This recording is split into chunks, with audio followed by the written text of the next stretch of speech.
11वीं शताब्दी में इब्न अल आथिर द्वारा लिखी गई किताब अल कामिल फिट तारीख में सोमनाथ मंदिर में हुए हत्याकांड का किस्सा कुछ इन शब्दों में लिखा गया है।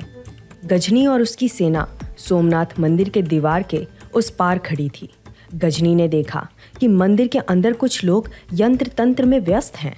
वे लोग भगवान से अपनी प्राण के लिए प्रार्थना कर रहे थे। कुछ लोगों को पूरा यकीन था कि भगवान का कोई दूत आकर उन्हें बचाएगा, पर उनकी ये भूल महंगी साबित हुई। गजनी ने दीवार पर सीढ़ियां चढ़ाई और ढेर सारे दरिंदों ने मंदिर में प्रवेश किया। अल्लाहू अकबर की गूंज सुनाई देते ही सोमनाथ मंदिर के अंदर के लोग अपनी जान बचाते हुए यहाँ वहाँ भागने लगे। महाभयंकर हत्याकांड हुआ। कुछ हिंदू लोग सोमनाथ मंदिर के ज्योतिर्लिंग के पीछे जाकर छुप गए।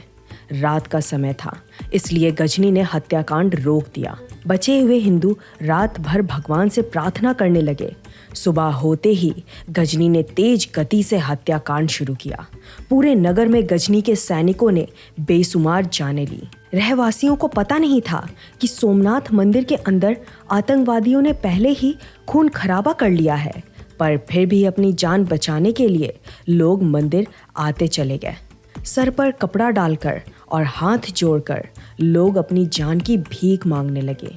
सोमनाथ मंदिर के प्रवेश द्वार से खून की धाराएं बहने लगी। आतंकवादियों ने किसी भी इंसान को भागने नहीं दिया।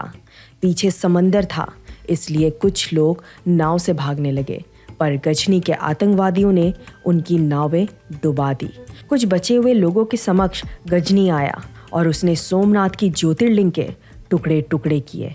आस्था का ऐसा अपमान होते देखकर वहां खड़े हिंदुओं के दिल के सैकड़ों टुकड़े हुए। रक्त की धाराओं के साथ आंसुओं की धाराएं भी बहने लगी। पूरे भारतवर्ष में सोमनाथ इतना अमीर मंदिर नहीं था। गजनी ने ज्योतिर्लिंग के टुकड़े और लूटा हुआ खजाना अपने राज्य में भिजवाए। अनिलवाड़ा के चालुक्य राजा भीमदेव ने सोमनाथ को बचाने के लिए कुछ प्रयास किए, पर इस प्रयास को गजनी ने कुचल दिया। आतंकवादी गजनी इतना क्रोधित हुआ कि उसने भीमदेव से बदला लेने के लिए अनिलवाड़ा नगर, जो आज पतन कहलाता है, उस पर जबरदस्त आक्रमण किया। दुर्भाग्य से चालुक्य राजा को हार कबूलना पड़ा। अहिलवाड़ा में भी लूटमार हुई थी, परंतु इस सुंदर नगर को देखकर गजनी के मन में यही बसने का ख्याल आया।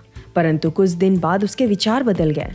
उसने सोचा कि भारत बहुत बड़ा है, यहाँ सैकड़ों सोमनाथ होंगे। इसलिए गजनी ने पूर्व की ओर कूच करते हुए यात्रा जारी रखी। 13वीं सदी के फारसी वैज्ञानिक और प्रसिद्ध इतिहासकार अल कजवीनी ने सोमनाथ मंदिर की खूबसूरती की तारीफ कुछ इन शब्दों में की है। 1025 के साल में गजनी ने भारत पर कई बार आक्रमण किए। भारत में इस्लाम धर्म फैलाना और लूटमार उसका मुख्य उद्देश्य था।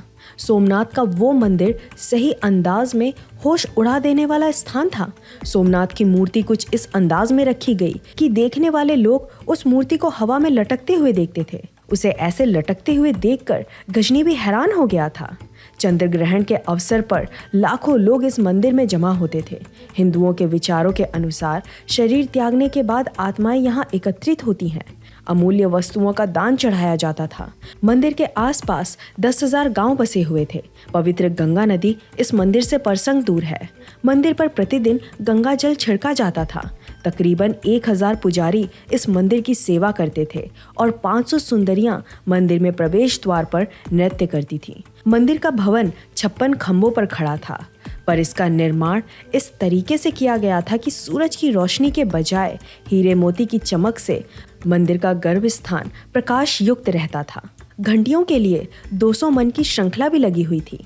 हिंदुओं के इतिहास के अनेक दर्दनाक किस्सों में से वो एक किस्सा था जब मोहम्मद गजनी ने खुद को सच्चा मुस्लिम साबित करने के लिए सोमनाथ मंदिर तोड़ दिया और भारत में बिताए 7 साल के दौरान 20 लाख लोगों की हत्याएं की। उसने ये सब सिर्फ इसलिए किया क्योंकि वो खुद को असली मुस्लिम साबित करना चाहता था। ये कोई मनगढ़ंत बात नहीं है। गजनी के जीते जी लिखी गई किताब तारीख यामिनी में इस बात के सबूत मिलते हैं। साथ ही इस घटना के 500 साल बाद फरिश्ता ने भी सबूत के साथ यही बात लिखी है। इसके अलावा गजनी ने जब मथुरा शहर पर आक्रमण करके भगवान कृष्ण का मंदिर ध्वस्त किया तो उसे महमूद बुत शिकन इस नाम से पहचान मिली। महमूद बुत शिकन का मतलब है मूर्तियों को तोड़ने वाला महमूद। इसी नाम से गजनी ने लाहौर में अपने सिक्के जारी किए थे। उन सिक्कों पर उसने संस्कृत और अरबी में ये बात लिखी, अल्लाह के अलावा कोई भगवान नहीं है, महमूद ही अवतार है।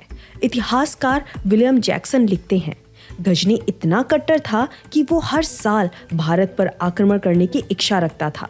गजनी ने न सिर्फ हिंदुओं का नुकसान किया, बल्कि उसने यहाँ की औरतों को गुलाम बनाकर अफगानिस्तान में बेचना शुरू किया। ये सभी बातें बिल्कुल भी काल्पनिक नहीं हैं। इसे उन्हीं लोगों ने लिखा है जो महमूद गजनी के समय से जुड़े हुए थे। फिर भी हमें अगर कोई पूछता है कि गड़े हुए मुर्दे उखाड़ने की जरूरत क्या है, तो इसका एक ही जवाब है, जब भी सामने से मुगल, गजनी, घोरी जैसे हैवानों की जयकार सुनाई देगी, तो हिंदू भी उन्हें आईना दिखाकर बोलेगा कि तुम लोग जिसे अपना हीरो मानते हो, उसकी सच्चाई तो कुछ और ही थी। आज भी हमें ढेर सारे कमेंट्स आते हैं जिसमें कुछ लोग औरंगजेब के खिलाफ एक बात भी सुनना पसंद नहीं करते, लेकिन मानने या ना मानने से सच्चाई बदल नहीं जाती।